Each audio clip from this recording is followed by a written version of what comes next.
This is the President McCormack Podcast with your host, Mark McCormack.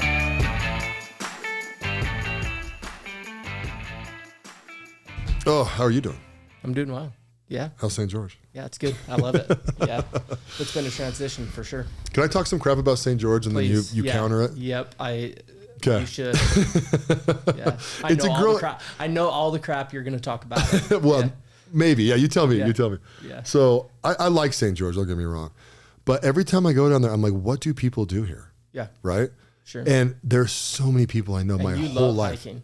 Right. Hiking's one of my major don't do's. Yeah. But I'm always like, ever since I was a little kid, like people are like, I'm going to St. George, I'm going to St. George. And every time we went down there, because I'm not really that much of a golfer. So I'm like, what the hell do people do down here all the time? And so what do you guys do? Yeah, it's extremely busy, obviously, in the weekends. And no, I agree. It's really like anywhere else. Yeah. You know, I guess in Salt Lake, you can go to a jazz game or a soccer game, right? Yeah. But obviously that's not down there. So I think it's a lifestyle for me, right? Winter's got too much for me. Yeah. And Well, you guys were up in Logan before, we were up right? in Logan, Yeah. which is, I've actually thought Antarctica. about that quite a bit. Like, you know, the Lehigh area, or, anywhere down by Salt Lake would be, much different than Logan. Yeah. So yeah, that was really just a lifestyle move. Not necessarily like, hey, we're chasing golf, right? Right. Don't do a ton of that. So Well, I think if you have a sense of community down there, right, it's different. I mean, if your neighbors, you're friendly and, obviously you're like doing more things and like, Right. I just think we always just like got a hotel and it was like, yeah. okay. Yeah. No, it's funny because when we were talking about moving down there, one of my kids said something profound to me. He said, hey, if we're running away from problems, they're just going to be there, when we get there. And he's very much right. It's still a daily grind. It's still all the stuff, whether it be here in Salt Lake or up in Logan. Yeah. But it was really just a weather move. A lifestyle move. But people are, is it a weather move? But plus you probably have do you like the market better for building homes down there? Yeah. There's about double of what's going on. So, Right. And we still build up in Cache Valley. We're primarily vacation home builder up in Bear Lake, and do some single family in Cache Valley as well. Yeah. But yeah. Cool. Do you know who Spencer Bailey is? Yeah. Is he still, I know of him. yeah, is he still building those big complexes up there? Yeah. I need to hit him up. He was going to put our hoops in there and then. Oh yeah. I actually looked at investing in it, but then I think they filled the investment and then we just haven't talked in a minute. So Yeah. yeah, I don't know because he's like a big player up at Bear Lake, right? I'm not sure how much he's got going up there, but I know he does. Because the house that we stayed in for the other day, that's his house. Oh, that was his house. Yeah, he's got a bunch of them up there. Nice. So yeah, I actually met him at a trade show in Vegas. I'm trying to think what the flip I was down there for. Might have been for flooring, but I was wearing my Golden State championship ring. And he came over and I was like, because it's really easy to get people to is that yours? I'm like, yeah. I didn't earn it, but like, yeah, they gave me one. Yeah, you actually play ball. Have you ever seen that thing, my ring? Oh, dude. So have you heard about it? Yeah. Okay. Yeah. Yeah. So it's in my truck or I'd run out there and grab it. Yeah. Yeah. Nice. Yeah. I show it to everybody. It's cool, man. So. Yeah, it's cool. So it's been a good transition. Yeah. It was kind of like we have to do it now or never. Our oldest was 15 at the time, and youngest was 1, and we lived next to family pretty much my whole entire life, right? So, and my wife actually came to me one day, and she's like, "Hey, we either have to stop talking about it or execute." Yeah. I said, "Great, let's burn the boats and go." I like that, dude. Yeah. So was it easy to sell your house? We kept it. So. Oh, well, there you go. So our thought was let's go try this for a year. And see if it's right for us. Did you buy a house down there? No, we just immediately rented. Yeah. So and we just kept our house open, and about 6 months in, we decided to rent out our house up in Logan and start building the house down there. So, Oh, cool. Yeah. How far along are you in the house? Building? Oh no, we're just barely starting. Oh, just barely? Just barely. Yeah. Nice. Looking for a lot. It's been about 8 months since we've been down there. So we're just looking now. So do you guys, you go down to Vegas a lot? You know what? We haven't. Really? Yeah, I don't think we've been once since we've been down there, other than flying out of Vegas. I was going to say, so I almost bought a house down in Vegas, and I still might because, no state tax. There's a couple benefits to go down there. And we do a lot of business in Vegas, and it's actually very transitory down there because there's a lot of shipping that happens, right? And so, but we, one of the things I really liked about moving to Vegas is that flying out of the Las Vegas airport's like 30% cheaper than Salt Lake. Yeah. And so, and a lot more options. And so it was a contributing factor. And we were going to move down there at least half a year, if not more. Oh, really? Yeah. My wife's pretty much done with the winter. So when you're talking about that, I could hear her voice in my head being like, let's do this. Yeah. 6 months out of the year. So, yeah. And St. George doesn't get unbearable, right? In August. It's hot, warm. but it's warm. It's not probably Phoenix. Obviously not Phoenix or Vegas, right? But it's still consistently 110. Is so, it? Yeah. So July, August is warm for sure, but in Logan, it sucks there from November to April, right? So super cold, right? Yeah. Did you grow up there? Yeah. So I spent 7 years of my life, first 7 years in Bellevue, Washington, and then we moved up to Cache Valley, or moved down to Cache Valley. Yeah. And I stayed pretty much on the same street all the way till 8 months ago. Really? Yeah. That's great. Oh, it's only been 8 months since you moved down there? Yeah. You were talking about it a little bit, because you were talking about it. Yeah, I was talking about it a little bit. Yeah. Before, yeah. And then Warnick's moving down there too, right? Yeah. Is he there yet, or is he? Not yet.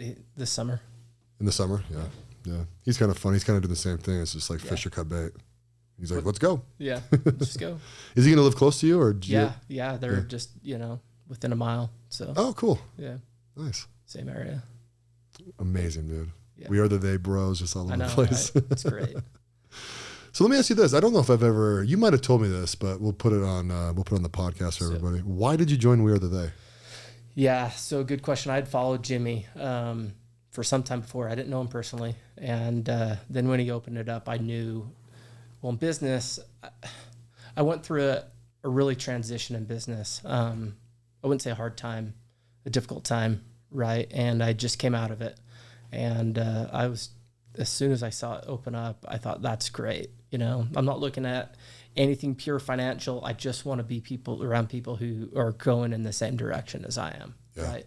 And that's really what it was. That's kind of the magic of our group, really, right? Like, I was a little hesitant to join it because I hate networking events. Yeah. Even though I'm starting to create my own. Yeah. Right. But they're going to be the way that I like it. I think it works better that way, right? They just seem to be like comparison meetings, and and I don't know. I just don't care. There's a lot of people I don't care what your story is. Is that fair? Kind of mean to say, but when we went down to Moab, it was really cool because I don't think anyone asked what religion you were. They didn't care what your job was. And I think Jimmy does a fantastic job creating that first event for sure. All of them have been good, right? But that first one, he just gets it so right that it's like, good for you, man. You got this thing right. And I remember leaving and thinking, I think I like every dude in here. And I went back to my office, right? And one of my employees likes to give me a hard time. And he goes, so how many guys do you not like? And I was like them all. He goes, no way. Because I'm pretty opinionated, right? Yeah. I'm not joking, dude. 50 dudes like this weekend. I mean, there was a couple weird things that were said, but everyone's new. I like everyone. Everyone's kind of in that position of. Yeah, and his kind of litmus test, right, is would you drive from here to Texas with them in the car? And I was like, sure. Because you can hang out with anyone for about 2 hours, right? But you get like 16, 17 straight hours with someone. That's when they start grinding on your personality a little bit. That's interesting because I can't think of one person in the group that I wouldn't drive. I would drive to Texas with every single one of them. All of them, yeah. Yeah, and I'd be real honest if there wasn't one. Yeah, right. So there may be a couple that left. No, I don't know.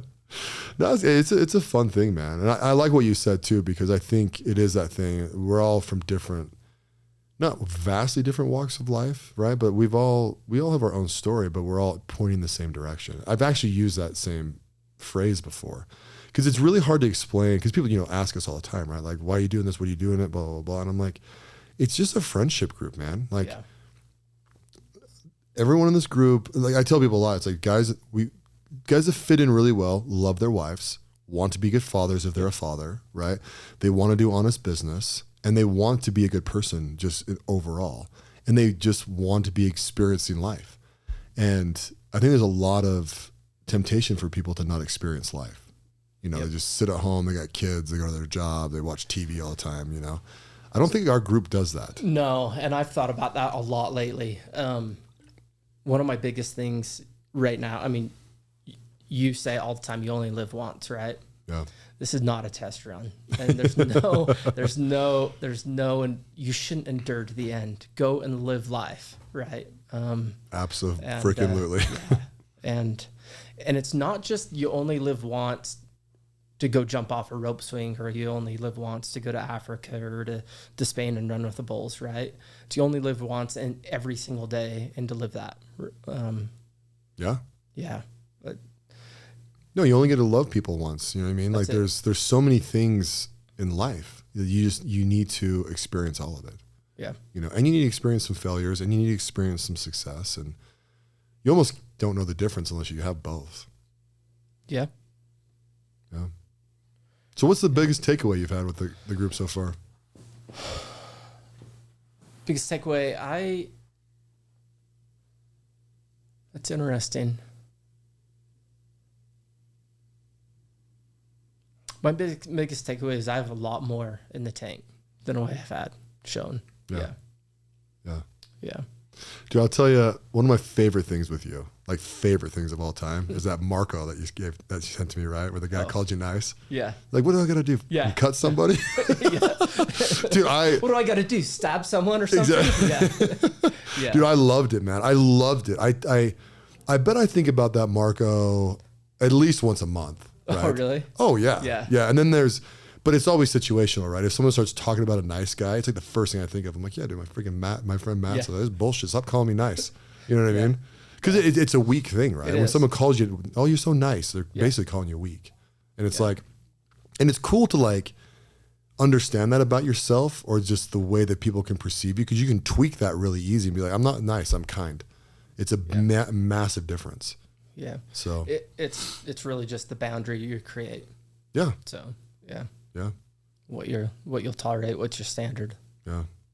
Which is interesting, right? What you'll tolerate is a very wise thing to say. Yeah. Because people will tolerate a lot of shit, and they shouldn't. Yeah. Yeah. I find that a lot of people and it's easy to sit in your shit. Yeah.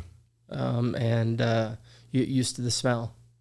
And I think that's one of the biggest problems with what's going on in our country right now is we're okay with being okay. Exactly. It's sad. Yeah. Right. We kind of talked about enduring to the end, right? It's kind of a local Utah term. It is. But it really does apply across the board to every culture, every country, and every person, right? Like, I feel like some people are waiting to die. It's like a weird thing, right? It's like, well, I'll get my reward in heaven, or like, sometimes you got to suffer in this life, and blah, blah, blah, blah. And it's like, you don't really need to suffer. You know, you will suffer, but you can absolutely mitigate those risks and get to a point in your life where you rarely suffer. Would you agree? Yeah, 100%. Yeah, and that's what I mean by it. Yeah. Yeah. Yeah. So if you were to share, let's get philosophical, because that's my favorite part of these things. If you were to share with your kids, like, the best advice you can give them, even though I normally ask that at the end, what would you say to them right now? Just how the way you've lived so far, what's some things that every kid should do? Every kid should do. Like, while you're thinking, here's one that I always tell people, is that they should join a debate club. Yes. Right? Yeah. It's amazing. Have you heard me say that before? No, but I encourage my oldest to do that. Yeah. Debate's awesome, because you have to pick both sides of an issue and be able to argue either side of it. And I think it makes you critically think. And I think that's the major problem in public schools, is you're not taught to critically think. Yeah. Yeah. So let's talk about, I guess, parenting philosophies. I push my kids a lot, probably too much. And some of that's maybe based out of fear of past experience of me. But I've pushed them, and I want them to do debate, want them to work super hard, want them to learn systems. Hey, you're 16, you should go work at Chick-fil-A. It's like the best. There's no difference between Chick-fil-A and and McDonald's sucks because of their systems. Yeah. Like, go work for, I know it's Chick-fil-A. You don't necessarily want to work there. Go work there. Yeah. Get up at 6 a.m, which my oldest is very disciplined at. So, yeah. That's good. Yeah. Yeah, I like that, dude. My oldest daughter, she's 14. She'll turn 15 this year, and she wants to go work at Arctic Circle. Yeah. And she wants to work there because she thinks it's fun. It's fun. And I'm like, let's get you in there. Let's get you in there. And then I'm going to make you do it for a year. Yeah. Because it's going to suck. Yeah. So, yeah, I mean, it doesn't have to suck. It could be, you're going to work with people. She'll have some fun. Hopefully she makes some friends and realizes how to make a good situation all the time. But when you have people up your ass about 2 pickles instead of 3 or something like that, where she kind of lives a little bit of a privileged life, like that'll be like, that's what I want. Yeah. It'll be good for her to get yelled at. That's what I want. Yeah. Unrighteously yelled at. Yeah. That's what you need. And I think it's important. We've already talked about after high school, what should come out, you should travel some, you should, I don't think any of my kids will go on a mission. Maybe we'll see. Yeah. But you should go knock doors. Yeah. You should get your face, screamed at and the door slammed and learn how to take rejection. Yeah. So. No, yeah, that's one thing from my mission. For those listening, it's a LDS Mormon mission, is what we're talking about, where you go away for 2 years and sell religion, basically. But the rejection part was really hard at the start. And then, like a month in, I was like, oh, this is kind of par for the course, right? Then you stop, you just get immune to it, And I was in a place where they tell you to go F off, right? Like it was very aggressively get you off the doorstep. Because their mentality, I went to Scotland, right? So their mentality over there is like, I'll be really harsh and it won't come back. It's like, I'm not coming back either way. Watch this. I actually used to do the funniest thing, right? Did you served a mission, right? No. Oh, you didn't serve a mission? Nope. Okay. So we had these little cards called Lamb of God cards, and we'd give them to people, and then they could call a number, and then they get like a free Lamb of God video, but we end up showing it to them, right? Because we show up with it. It's like this kind of loop. And people in Scotland, like they would go to slam the door on me, and I would flick that card from the card stack, and like it would literally shoot off and turn and go into their house, and they would freak out. Right? Here, take this. I'm like, no, it's a free gift, man. You have it, because that's a picture of Jesus on one side. I'm like, yeah, put that up in your house. Like, no, take this back. And I would never take it back. Like, never do it. And my companions would be like, dude, why do you do this all the time? And I'm like, it's just how I find joy here. Like, if you tell me to F off and I flick a picture of Jesus into your house and you're trying to like give it back to me, I just find it funny. Yeah. And so, but like going back to rejection, right? Like it is good to be rejected in all aspects of life. You should have your heart broken in this life, from a girl or, a potential partner or something. And you should have some shit thrown in your face a little bit. Yeah, makes you strong. There's the becoming, right? Whether it's in business or becoming a father, a husband, or whatever it is, there's that becoming part, and you can't shortcut it. Yeah. I think right now a lot of people are shortcutting that, and it catches up to them. Yeah. At some point. Yeah, absolutely. Yeah. Hey, switching gears, let's talk business for a second. Yeah. You're a business owner. I'm a business owner. I think people like some of that content. What's some good business advice that you've learned in the last year? Yeah, systems. So I'm a very much start as many fires as you can to get going, right? And you should realize what your strengths are and what your weaknesses are, and as fast as you can backfill those weaknesses. Yeah. I think that, and so one of mine is building systems. I love when things are just clicking and things are in flow state, right? Yeah. Probably not the best at building systems. And so one of the first things that I did, moving down to St. George and starting another branch down there is to bring in someone who's great at building systems. Yeah. And building out the back end. I think that's super, super important to scale and to grow. Yeah. Yeah.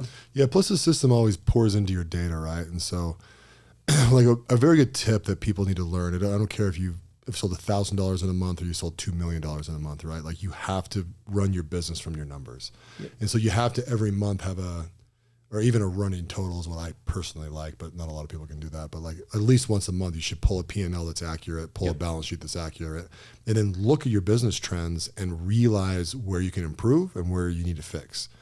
Another thing too that I like to tell people too is like when you have a win, don't celebrate it. Figure out why you won. because you might have won 10% of 100%, you know, but you think it's a win, but it's not really a win because you left 90% on the table. And I love that advice for people because it's really, really important. Because a lot of people will be like, well, I made mistakes and I fixed them. And it's like, okay, when you won, what did you do to win more? Right. And most people go, what are you talking about? Yeah. It's like, you know what I mean? Yeah. No, that's great advice. Yeah. Yeah. So I think that's really what I've learned recently is the importance of systems. The importance of we look at our P&L because each job is it's like its own little business. So, or each house or each project. And so we see those weekly.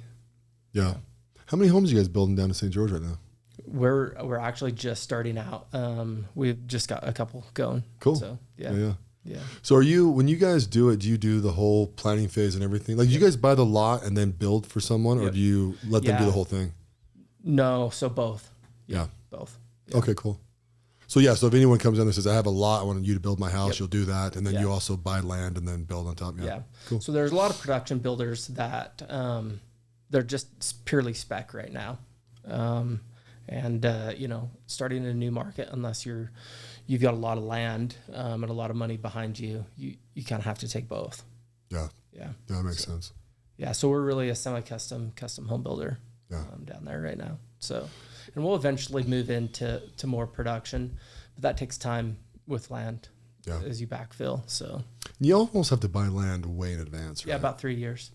3 years? Yeah. That makes sense. Yeah. So those guys should have about 3 years worth of inventory. Yeah. Coming up. So I've been learning a lot from Josh Sherwood, actually. So do you know he builds custom homes? Yeah. Okay, some people don't know that because he's Josh. Right? Great. Everyone thinks he's just a pool builder. Yeah. No, dude. No. No, but he buys land way in advance, 5 to 10 years. Yeah. And so, and he learned it from his dad, which is awesome, right? It's good to have a good mentor, but like, I think he either just bought some land or he's going to buy some land right now. And it's fun talking to him about like his strategy behind it, right? Because he's like, I think by the time he'll buy some land, he basically thinks it's 5 years out, right? So he's like, I'm going to buy this land because I can anticipate in 5 years this will be back to prime. Then I get the best price for it. And I'm pretty sure that he builds specs, but they're very high end specs, right? I think most of his homes are 3 to 6 million. So, but he's like, he loves it. He's like, yeah, Mark, I built this thing to do it the way I want it. I picked the tile out, I pick everything, and then he basically pre-sells them before they're done anyways. And it's like. He's in a really good market, though, too. Arizona's a really good market for that kind of stuff. But so is St. George, actually. Yeah, right? That's the best way to do it. Yeah. It's great. So, and that's one of our projects down there right now. You know, just bought some land and, build a higher end spec on it. Yeah. So, those are fun. Plus, higher end homes are fun. Yeah. Right? More than like a tract home or like building townhouses, right? Yeah, they are. And they really do take relatively the same amount of work, right? I mean, a house is a house. Right. And they take a little more detail, but the lion's share is done. It's almost like looking at a deal. Why do 10 lots when you could do 100? Right. Like the work is the same. Right. And it's almost easier to get funding and financing for 100 than it is 10, because absolutely, risk is spread out over the 100. Yeah. It's funny, when I was doing hard money lending, it was funny with people because they'll like hit you up and be like, hey, I need $500,000 for this deal. And I'm like, dude, we have a $3 million min. Yeah. Right. And they're like, why? And I'm like, because it's the exact same amount of work to run a $300,000 deal that it is to run a $3 million deal. For sure. And there's obviously way more upside. And also $300,000, you could lose that pretty quick. Normally when you give people $3 million, there's enough, I don't know, horsepower for them to actually make something happen. Sure. Yeah. So. Yeah, but it's kind of cool. Like, did you learn a trade before you got into full on custom home building? Like, did you learn how to frame or plumb or any of that kind of stuff? Yeah. So just growing up, I've always just been a construction and real estate junkie. And, oh, really? Cool. Yeah, just always loved getting out and working with my hands. And so I always just did. In high school, I had a concrete crew. Had my own business, set it up when I was a sophomore in high school and hired kids from the school, That's cool. Let's let's do concrete, right? I don't want to go work for someone. Was that your first business? Yeah, that was my first business. Dope. I guess legitimate business. Yeah. Right. Yeah. And and it just led into houses, which led into some real estate development and that process of becoming. Yeah. Yeah. So when did your current business, what year did you start it? My current business, we started it in 2015. Cool. Yeah. Partner? Nope. No partner, just you? Partnership. Yeah. Nice, smart. Yeah. It's either the best or the worst ship to be in. Yeah. My dad used to always say that. It always cracked me up. I was like, even though he's right. We were talking about one of my partners earlier. It's a nightmare. Yeah. Yeah. So, so it's been good. We obviously went through COVID. There's some learning there. Builders were super busy at that time. But you also had to really pivot fast with prices and stuff. And so there's a decent amount of builders that actually, went under during COVID, just because you weren't able to adjust fast enough with price increases. So, yeah, gosh, dude, COVID was such a weird time in life. Yeah, I mean, it's like government's printing money like candy, giving it out like candy. Like it was crazy. Like, what did they give people? Like $1,400?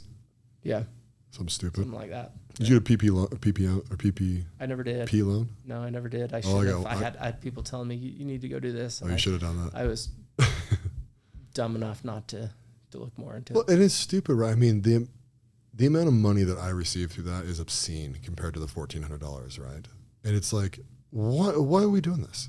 This makes no sense. Yeah.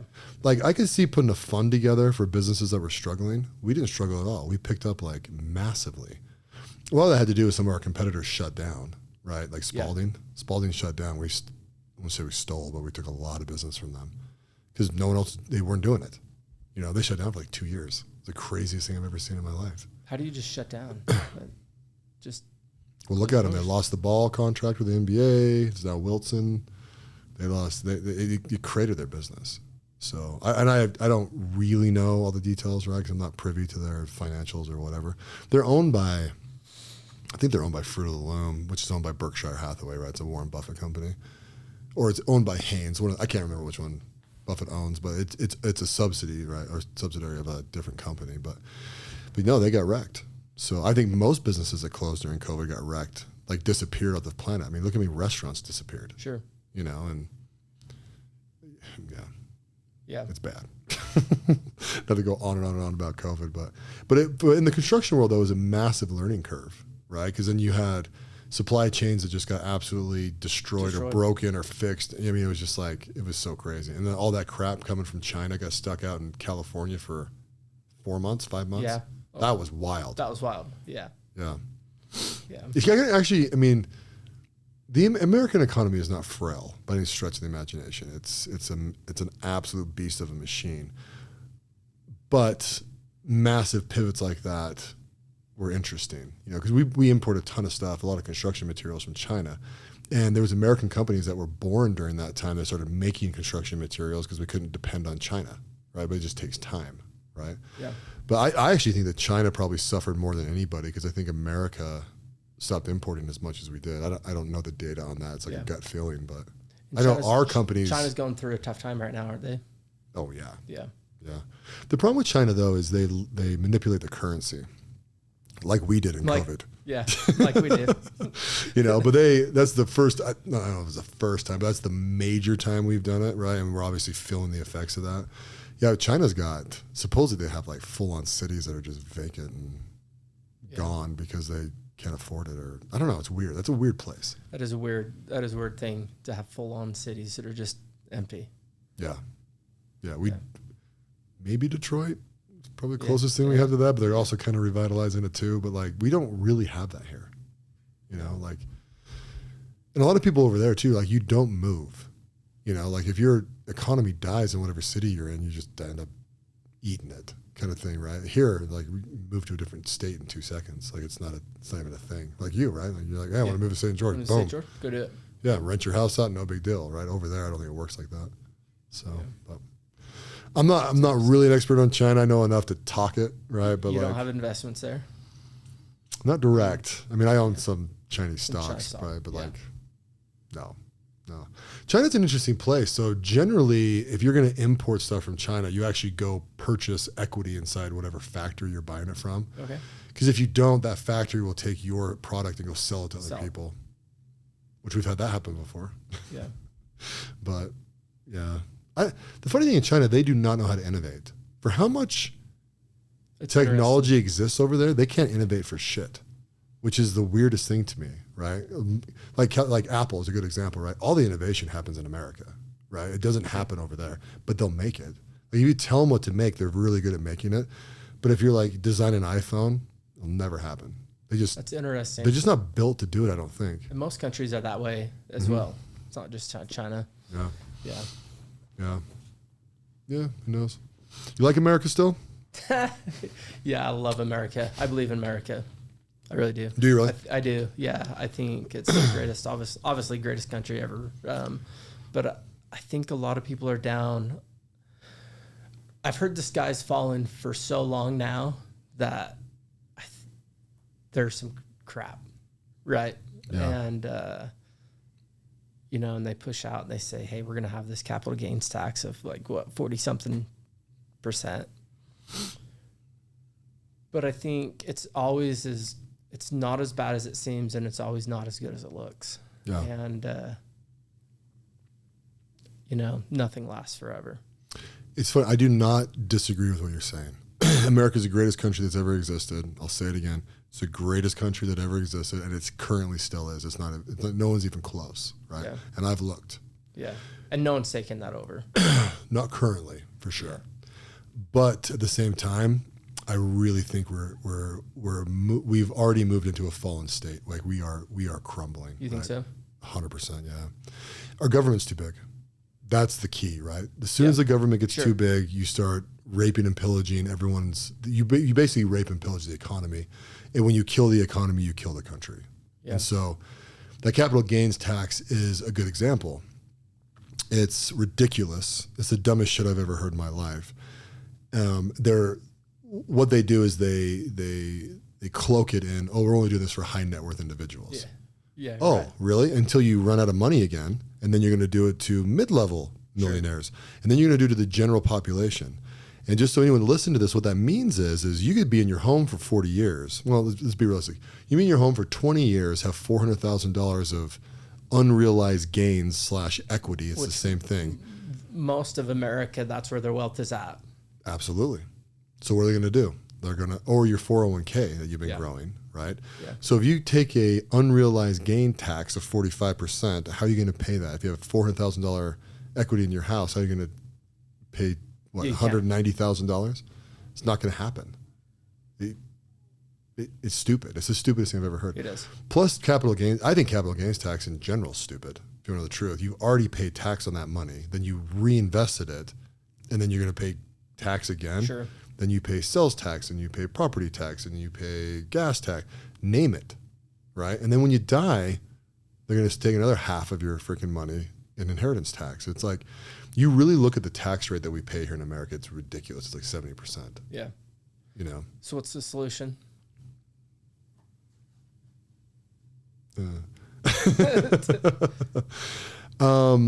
Let's say fire. Let's fire the House. Let's fire the Senate, the entire executive branch, and bring in a king for about 3 years. Fix everything, get everything moving back again, and then go back to the current government we have. The current government we have is the best government if it had term limits. Mm-hmm. And if you could pull the money out of politics, right? And that's a big thing. Like, it's funny to me because, the black community and the Hispanic community, they're a little bit more quiet, but the black community for sure, right, will bitch about systematic racism. And then they'll vote in the exact same people that they're claiming created systematic racism. And it's like, why don't you get this? Yeah. I do not understand. You're voting in Joe Biden, who 30 years ago would have voted Jim Crow laws back in, basically. Like, it does not make sense to me. And don't get me wrong, I'm not saying Donald Trump's the answer for everything. He's not, right? I don't think anyone, I think we should pass a law in America that when you get elected as president, you have to be in your 50s. If you turn 60, you're disqualified. Yeah. Because you should have to live in the country that you governed for a long time after. That's kind of one of my things. Yeah, both on the Senate side, the House side, and the president's side. Oh, 100%. Yeah. Why we got these decrepit shitheads in there? It's like beyond Lifelong, me. Yeah. Right? Like take Nancy Pelosi. She's my favorite one to bash on, right? $179,000 a year salary. The chick's worth $400 million. Hello. Yeah. Right? And we're so docile here that we're just like, I don't understand that. And they all stay. I remember my dad always said that when he's 70 now, and he was probably my age, and Orrin Hatch was, hey, we got to get these career politicians out. I'm going to be the one, right? The guy, he died there? I don't know. He just Pretty barely much. got out, right? Yeah. I mean. 20-year they guys. all stay because It's the easiest job on the planet. Yeah. You don't do jack shit. They don't write their own bills. They don't read their own bills. They don't read anything. They just show up. Yeah. Right? And it's a power-hungry, drunk position to be in, right? Sure. Because you get there, you have massive power. Like like one of the things that's funny to me is AOC. We'll get real political here on the podcast today. She is not intelligent. Okay? I'm not saying she's a bad person. She's just not intelligent. It's asinine to me that we would ever vote in someone who's not an intelligent person into our government. Yeah. Right? So she still to this day pats herself in the back because Amazon headquarters 2 was going to move to Brooklyn, which is her, area or whatever, a district. She fought with a bunch of morons to get that kicked out of there. And I think it ended up in Tennessee, right? Yep. Because what she was saying is Brooklyn was going to give them like a $6 billion tax break, right? She words it different. She's making it sound like the government's going to write them a check for $6 billion. For $6 million or whatever it is. Yeah, which is not how this works. No. What they end up getting, right, is they get lowered property tax rates for a certain amount of time. Yeah. But the economic impact to Brooklyn, right, and these numbers aren't factual, right, but let's just call it, they're close, $20 billion a year. So you're going to basically over 10 years give them a $6 billion write down on their property tax, and they're going to add $200 billion of economic stimulus, right? Sure. Where if you're in a smaller city, you're begging for that, right? You're begging for big businesses to come in, create construction jobs, create home building, schools, taxes, like it's these little mini economies, right? And they're going to and they're going to revitalize part of Brooklyn, right? It's not like this is new construction there. I mean, it would be technically new construction, but they're going to basically revitalize this area, bring in high-paying jobs. Those people then go into the community and go to nail salons, restaurants, grocery stores, get their hair done, barbers, like all this stuff. All those little tiny companies benefit from this, right? The real estate prices all went up, right? New real estate projects were going to be built. I mean, it goes down the line, every single thing. Plus the money that they bring in would go into the schooling down there and the homeless population and be able to fund different things in there. And I think from the corporate side, when you look at them getting Amazon kicked out of there, I'm sure Amazon was like, F you. Yeah. If you don't want us, there are states bending over backwards to bring us. And if you don't want us here, great. Keep your dilapidated, shitty buildings. Yeah. And it's like, and to this day, she cheers. And how she got reelected after that just shows you how ignorant her district is. I guarantee if you brought some people in from Brooklyn right now that were pro her, they'd argue with me to the death about how amazing it was that we're just sticking it to the man. And it's like, you stuck it to yourself. This is a self-inflicted wound. But she's never ran anything. No, she's a bartender. Yeah. Like, makes me crazy. I have a friend who thinks that she could be the next president of the United States. That'd be insane. And I am like, why? Why would you want her to be the thing? Did you watch Tom Homo just tear her apart? No. The immigration guy? Oh, well, she's like, well, your policy is separating families. And he's like, that's the government's policy. I enforce it. I'm in the executive branch. I do what I'm told to do. She's like, well, you're separating families. And he's like, it's the exact same thing. If I come to your house and your husband has beat you, we are taking the kids out of the house and separating them from you until we figure out what's going on. And if that goes on for a few days, yes, They go to Child Protective Services. Well, that to her is fine, right? But when you bring undocumented workers across, you have no idea who kids they are. You actually don't know if you're separating families or not, right? They when people come across the border, they bring kids all the time that aren't theirs, right? So you have these massive processing factories or plants or whatever you want to call them, buildings, right? Where they're trying to figure out who these people are. And yes, absolutely, they're separating them. And yes, they're behind fences, or you can call them cages or whatever, right? And I just, as a person who's, I'm not the most intelligent person ever, right? But I'm also not dumb. I'm just like, this is not hard to understand. None of this is hard to understand. But our citizens here are like just fat and lazy and complacent. Yep, that's it. Your standard. Yeah. So, I mean, it's I don't know. What do we do, right? What would you do? Righteous King's pretty accurate. I think on a simple level, this was really simple.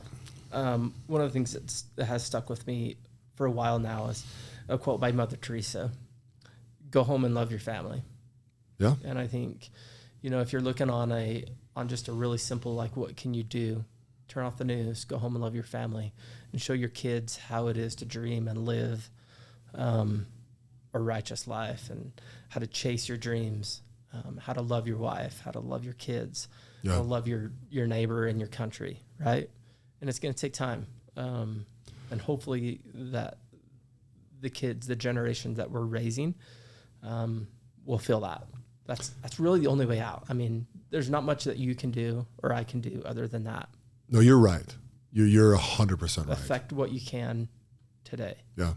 And really, that's one of my qualms actually with our government, right? Our federal government's way too big, like 99% too big, because all real problems that affect you and me and anyone that listens to this podcast that's in America happens at a local level, right? So all the social issues like the abortion, the gay rights, like whatever hot buttons out there, those should all be solved on a local level, because in reality is, right, if you go to like a town hall, right, you're with your neighbors, you're with your actual community, and you can have your voices heard there, and you can talk, and you can say the things that you need to say, and you can be heard and be seen and be disagreed with, and come to some sort of a conclusion with everything at the local level. And that's where it's most effective. And you're right, because you can go home and love your family and be that example. And I love that, because I absolutely believe it. I'm almost getting chills, because that's the truth, right?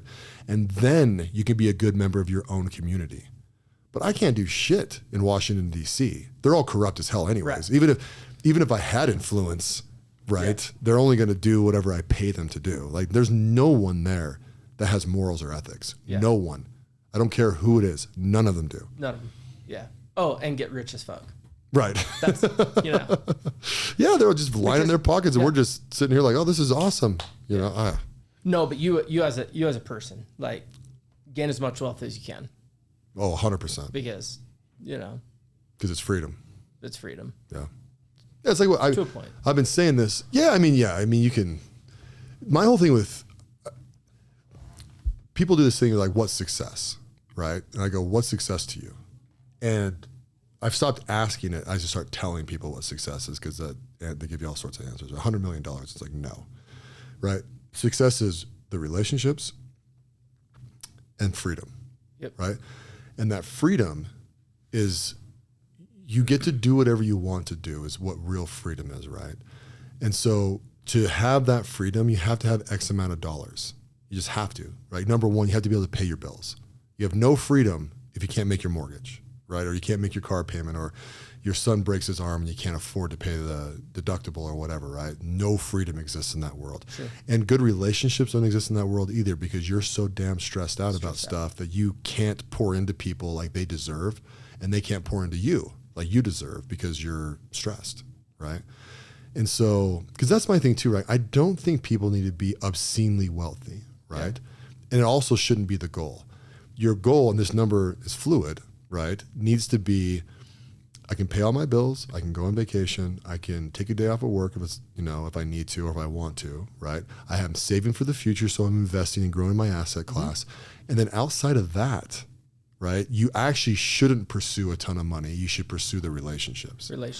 But it's also a hard formula, right? Because that number is for you, right? Yeah. My number and your number are different. They're different, right? sure. And your wife's different than mine, you know what I mean? And your brother and like Jimmy and like anyone, right? Pick somebody, it's just different numbers because of what your responsibility is. And I'll tell people this, one of the greatest feelings you can have is to be able to have the financial means to go help someone that matters to you.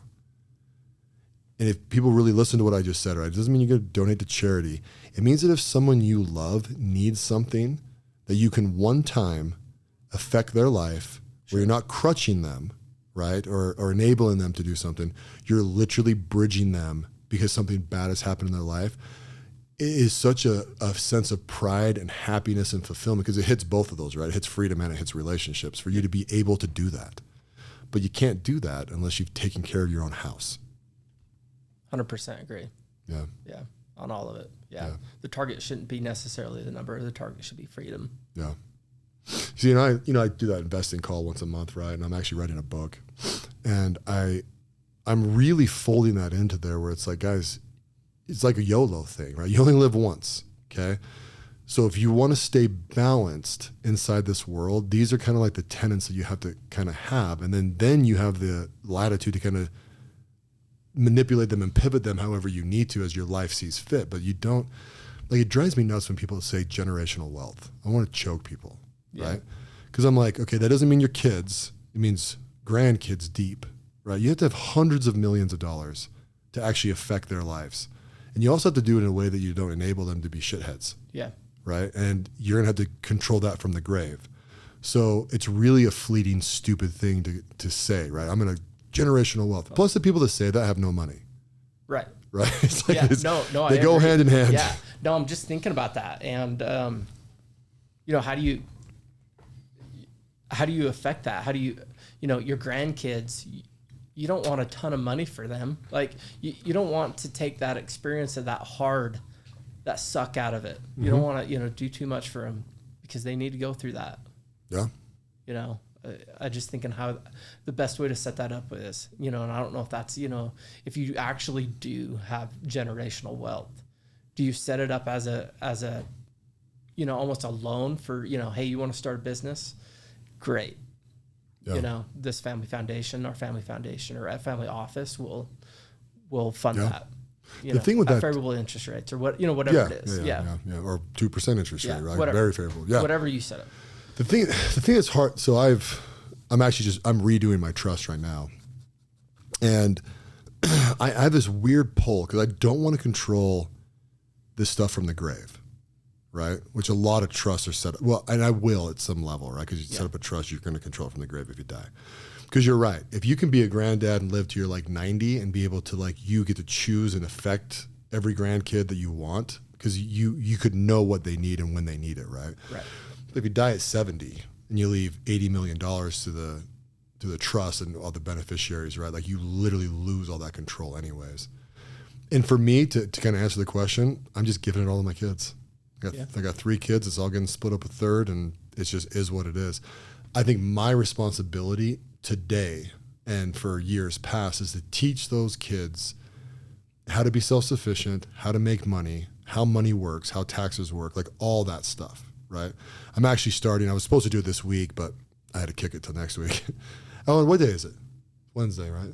Oh, I was supposed to do it yesterday. Never mind. Yeah. I messed up this week. Next week, I'm actually so my kids are homeschooled. I'm actually going to take an hour every Wednesday, and I'm going to sit down. I'm going to do, it's either going to be a mindset or a financial class. I'm just going to kind of go back and forth. Teach them how to do a budget. Teach them what a personal financial statement is. Teach them. And the reason why I want to do a mental or a mindset thing is because I want them to get their mindset around that money is a tool. It's not, you don't deserve it. You earn it. You know what I mean? Like there's all these little things that come around money. And if I can get them a healthy relationship with money, and I get them really following that, like, it doesn't matter how much you make in a year. All that matters is that your net worth grows, right? That's really how I try and teach people. And if I can do that, and I don't die tomorrow, they should be okay. And then it's on them to teach their kids. Yep. Because I can't run all the scenarios to make sure my grandkids are kind of taken care of and then not give them, it's like how do you do it? It's crazy. I know how some of the Rockefellers do it. They have a insane trust, right? And then when a kid's born, they actually take a whole life insurance policy out against them. And then they front end load it with a lot, right? Say $100 million, right? So these kids are super wealthy their entire lives, but when they die, there's a death benefit that repays it back to the trust. So that trust will live on forever, right? But I mean, it's cool, but it's cool. But is it good for that kid? Yeah, who knows? I don't know. Right. Yeah. And see, my whole thing, you know, people, our parents' generation used to put in some stupid clause that, like, you know, you had to get a college education or you couldn't get your inheritance. Yeah. Well, that was foolish. That was. These guys are getting liberal arts degrees that mean Right. nothing, right? And then all that's actually doing is making them party for 4 or 5 years. And the ones that came from super wealthy families, it's like, hell, I can be a student until I'm 40, right? And they're just paying everything.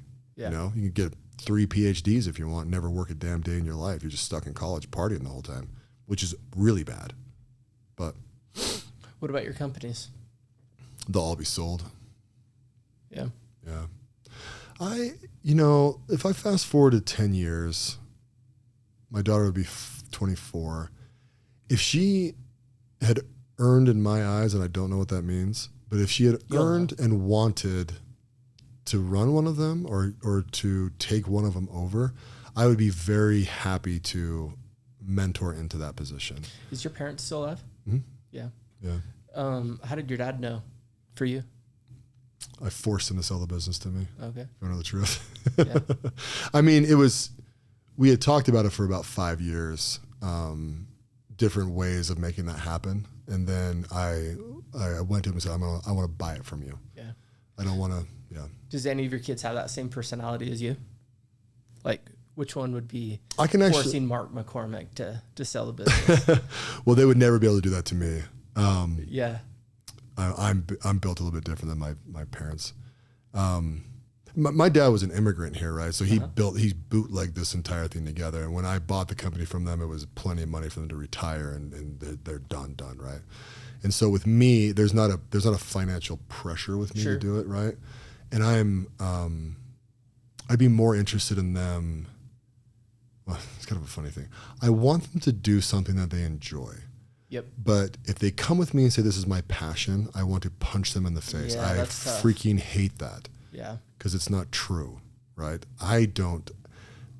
There has to be some level of buy-in of what you're doing. You believe in a product or you believe in something, right? Yeah. But the passion is overrated. Well, it's just a dumb thing. It's like some grandma said this like 40 years ago, and now it's infected our entire society. Yeah. Well, if I'm not doing something I'm passionate about. Listen, dumbass, you could be passionate about this for a year and then lose your passion because you should never turn your hobby into your job. You just shouldn't do it. It's bad, right? And so I have to have passion thing. It's also like, what does that mean, right? My passion is spending time with my friends and family. That's my passion. Yeah. So in order for me to be able to do that as much as I possibly can, I got to go to work, take care of it, leave it, go to my family. And I try, we're talking about culture on the last call, right? I really try and do that with my employees. I'm like, don't answer the call after 5. Yeah. If I call you, don't answer it. Listen to the voicemail. I'll most likely text you. If it's important, I will say it to you. Yeah. Right. But I'll also not have an expectation that you're going to respond to it that night. Okay. This is just me. I'm thinking about it. So I'm letting you know so you can figure it out tomorrow. And I'm very cognizant of not asking people to do stuff outside of business hours. Yeah. Okay. But during business hours, especially if I pay for your cell phone, you better answer that damn thing. Better answer. Right. Yeah. And not in a threatening way, just we have mutual respect for each other, right? You work for me, I pay you, I respect you as a person and an employee. So when I call you, I'm not going to call you just to shoot the shit. I'm calling you because I need something, right? And, give me the same respect back and we're in a good position. Sure. That's kind of how I view it, right? But like kind of going back to my kids, every business, so this is different. So my dad built a business that he wanted to pass on to his kids. And he actually got a little lucky that I wanted to take it, right? I actually got into law school. I was going to be an attorney. Thank goodness I didn't do that because I actually would have loved it. But I love my life. So I'm glad I didn't. But none of my companies, I'm building every company to sell them at all times. If anyone comes into any of my companies and gives me the right amount of money to buy them, it's done. And I actually had to, like, it's almost like being the DARE program. I had to decide that years ago, right? Because, you know, you build your business, right? There's a lot of blood, sweat, and tears, like literally in construction, right? More tears than anything probably. Internally, you don't let them out, but, but like, you know, you're like, this is kind of my baby. I built this thing, you know, so you're not just going to like fire it off to anybody. And if you've been there for a long time, which I have been in most of my companies, I have employees that I really care about. I mean, there's a line in the sand, right? Like I will sell these companies and then, you know, my stewardship will go to somebody else. Sure. But I'm hoping that when I sell those companies to people, it's a good thing for everybody, right? Generally, you sell your companies to bigger companies, right? And there's more opportunities for those. Yeah, more opportunities, more assets, more opportunities for them to like grow or move or change positions or whatever, right? Yeah. But there's also like, you know, I mean, even my employees, they all know, like I'll sell my business at any moment, you know, I'm not going to do it. I'll let you guys know. But like if, you know, like ADP Lemco, someone walks in and gives me $100 million, it's gone. Right. And I'm elated. Cool. Right. And I actually, it's funny. I was talking to this private equity group about selling that company but I want to roll it up with a couple other competitors and that's kind of what I'm working on. Right. On a high level. And, they said, well, how long would you stay at the company? You know, and this is about a year ago. So I was 41. And I was like, I'll give you 10 years if you want. They're like, seriously? I'm like, yeah. Like, I want this thing to succeed. You know, like I'm the best person to keep on, you know, I won't be there every day. Like I'll do a 10-year chairman of the board type thing and I'll give you whatever hours you want. You know, 20 hours a month. That's not typical for PEs, right? No, the founder's usually gone within what, a year? Yeah, well, most founders will only agree to a year, right? And there's a little bit of a nuance in there too, right? You don't really want the founder there because if you're buying the business, you have your own strategy of what you want to do with it, right? Or like in my position, right? They want to do all the roll-ups, right? So they want to buy my company and then they want to fund all the roll-ups. And I'm the perfect person because I have the relationships to like go make these happen. I'm like, yep, these are my partners. They bought 80% of me. We know we're going to buy the bigger picture. Yeah, we're going to buy 100% of you, and this is how it's all going to work. And then people get very comfortable with that, right? And if you were to buy like an entire industry up, it'd probably take 4 or 5 years, right? Because you got to talk people into doing it, and you got to do all the due diligence, and you know, figure out why they can't do accounting properly. That's my number one thing. Every time I buy a business, I'm looking at them. I'm like, Judas Priest, who does your freaking accounting? Can you at least do QuickBooks? Not just right. Oh, dude, trust me. You know how many freaking Excel spreadsheets I've looked at and been like, this is your accounting? Yeah. I actually was just talking to my CPA today, and I was like, damn it. As I look out and see how everyone else files their taxes, we need to play more in the gray, right? Number one, all my money's going to Ukraine, which is ridiculous to begin with. But like, because I am so freaking by the book. Like if I got audited tomorrow, I would be shocked if I owed any money. And now I'm going to switch that to more. You'd probably, you know, come back and be like, oh, I missed this, and this, and they'd be paying you. Exactly. Yeah. No, seriously. Yeah. They'd be like, well, you probably should have taken that, you know? It's like, So now I'm going to be more like, no, I'm going to play in the gray a little bit. If I have to claw back a little cash through an audit, whatever, you know? Now, as I say this and people are listening, I'm not going to defraud anything. Sure. That's totally different. There's a lot of gray inside taxes, and I play very much black and white. Like I'm not going to like buy a boat and ride it off. You know what I mean? Like it's not fraud, but it's well, it is fraud because you'd be saying that that's, you know, some business expense and it's not, right? I'm more like, I don't know. Talk about that later. Yeah. Got to get into the podcast. But yeah, but my thing with tax, the one thing that people need to understand with tax is they're a game. And if you don't play the game, you're going to lose, right? It's not, because if the government wanted it not to be a game, it'd be a 1-page, I made this much, here's your tax rate, here's what you pay, you get to keep the rest. That's it, right? It's not that. I mean, hell, my freaking tax return is like 200 pages. It should be stupid. That should be it. This is what it is. 100%. No matter what. It's the fairest thing in the world. I don't even care if it's tiered, right? Flat tax. Yeah. I mean, it's kind of, well, it's a percentage, but you know, it graduates up, right? It's not that far off, but there's so much. What's the word? Here's an interesting concept, and I know we're short on time, is no income tax, but tax on everything that you buy. Like that? Yeah. Yeah. I mean, the argument is wealthy people spend more. So everyone wins. Yeah. I got to think about that. There's not much thought into it, but I just heard it and I thought that was interesting. Yeah, it's like a consumer tax, basically, right? Yeah. In Europe, they call it a VAT tax. I'm not even sure what VAT stands for. I'm not sure what it is. Yeah, something. But I mean, honestly, it's probably a blend. Don't know. Yeah, not to think more about that. I mean, I definitely like that. I think it's kind of ridiculous. Like, you know, you pay property tax and sales tax and gas tax. I mean, you just go down that freaking pipe. It's like, oh my hell. Yeah. A lot of taxes being spent. But the one thing, and one of the reasons why America is such a great place is we actually invest back in. Private people invest back into the private people, you know. Sure. Most other countries, it's like banks and institutions that do most of the investment or the government, right? And here, I don't know what the percentage is, but it's a lot. There's a lot of private money that moves here in America, but, you know. But if you tax us to oblivion, people are just going to move their money out of here. Right. It's so easy to move money, wildly easy to move money, and really hard to figure it out. So, I mean, I could take all my cash and turn it into Bitcoin tomorrow and take that digital wallet and put it in another country, and there's nothing you can do about it. So. Yeah. And that's the biggest fear for them. So that's why they want to control it. Yeah, I wish their biggest fear is that the people would break into there and kill every freaking one of them when they do something stupid. But, you know, it's not 1700s anymore. You know what I just learned recently? Do you know how old, like, James Madison and George Washington, all those boys were when they rebelled? They're probably our age, would be my guess. James Madison was 18. Really? Wow. Bro, I think the oldest one was like 18. 30. They were all like early 20s. Yeah. We look at the founding fathers like they were our age, like they were 40, like they were gray. It's what was like the average life expectancy back then? You think? I don't know, probably 60s, right? 60s, yeah. Yeah. I really don't know. I would guess on that number, but yeah. So it was one of the conservative guys were talking about it. It might have been Michael Knowles, but he was breaking down all their ages, and I was like, huh? Yeah, I would never guess. Like 18, you got 18? Some balls. Yeah. Right? I mean, look at us, right? We're 40. We'd have big balls to tell our government that, like, no, we're not paying you anymore, and also this land is ours now. Yeah.